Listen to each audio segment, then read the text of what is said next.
Welcome to the world of macro programming. In this video, you will learn how to make a macro for PCD holes. My name is Rajeev Sreedharan.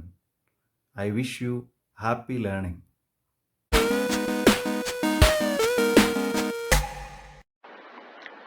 The first line is workpiece definition. That is actually for the blank. If you see that it is defined as a cylinder of diameter 150. Now there is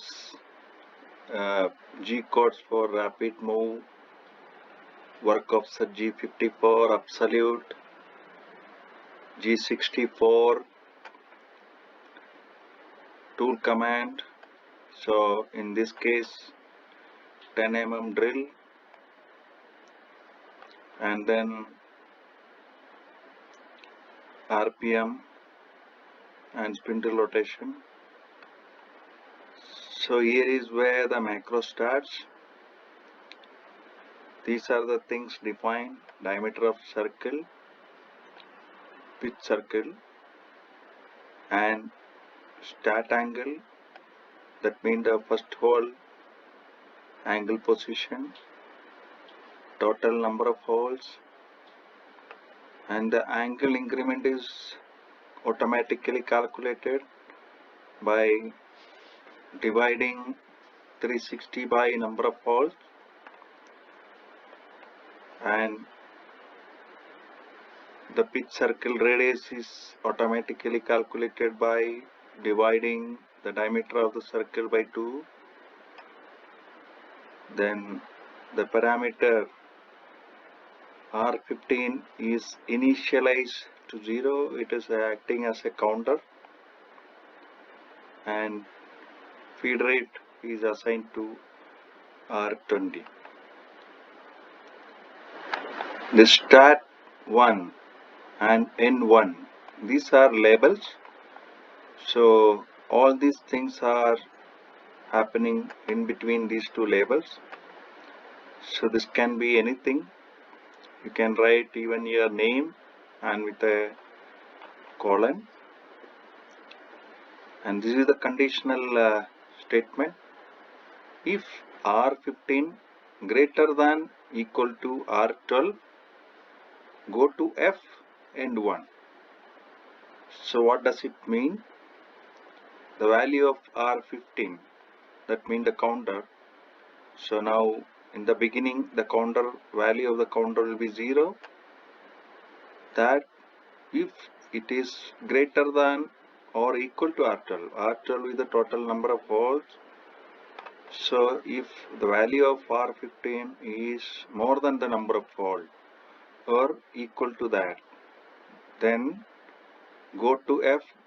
Go to F is for go to forward, and there is another command, go to B, so that is go to backward.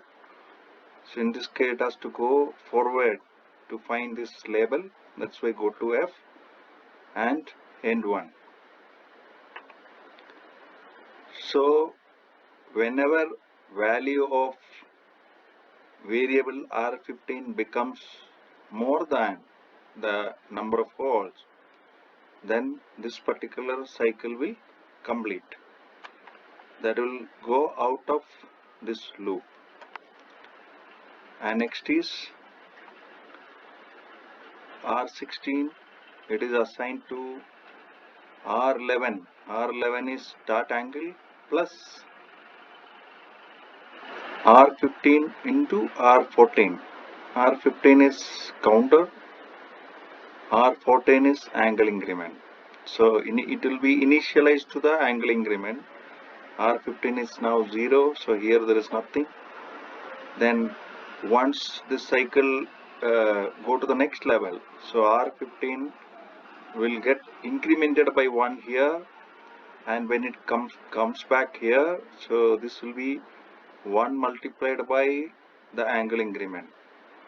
So every time this cycle runs, the angle position will get incremented by this angle increment.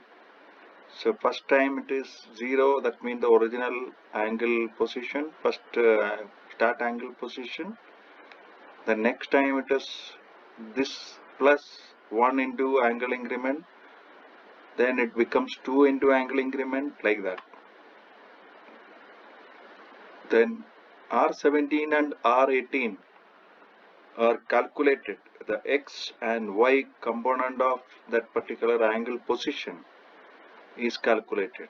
So that particular hole position, X and Y value, that will be stored in R17 and R18. And then G0 command, X equal to R17, Y equal to R18. So whatever is calculated here, that will be moved to that X and Y position. And then here the drilling is done by just normal G01 command. That is to simplify the program, otherwise you can even define a drilling cycle here. And then G0 is a 2, it is 2 is retracted. Then the counter is incremented. And then go to B, start 1. So go to backward. Start 1 is a label, so it comes here. Then again R15 will be again validated if it is more than R12. So first it is 0, then it becomes 1, 2, 3, 4, like that. When it becomes 8, R15 is 8 and R12 is 8. So that will end. Since the first position start with 0, 0 to 7 becomes total number of holes. So that's why the 8th one, it will end the loop. So that means all the 8 holes will be drilled with this command. Now with this loop, we can just have a look at the simulation.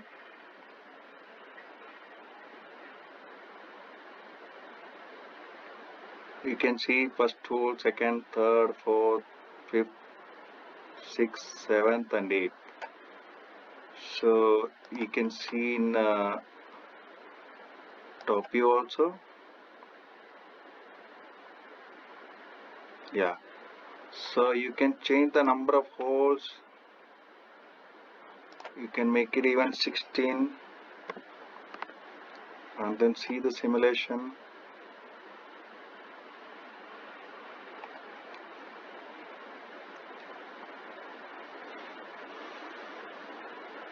So any number of holes it will automatically calculate. It can make it 4 also.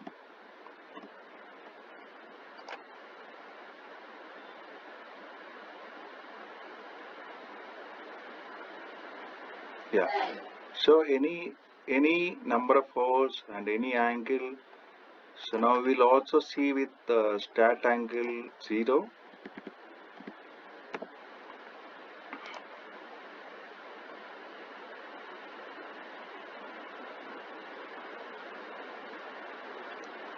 So any combination is possible with this macro.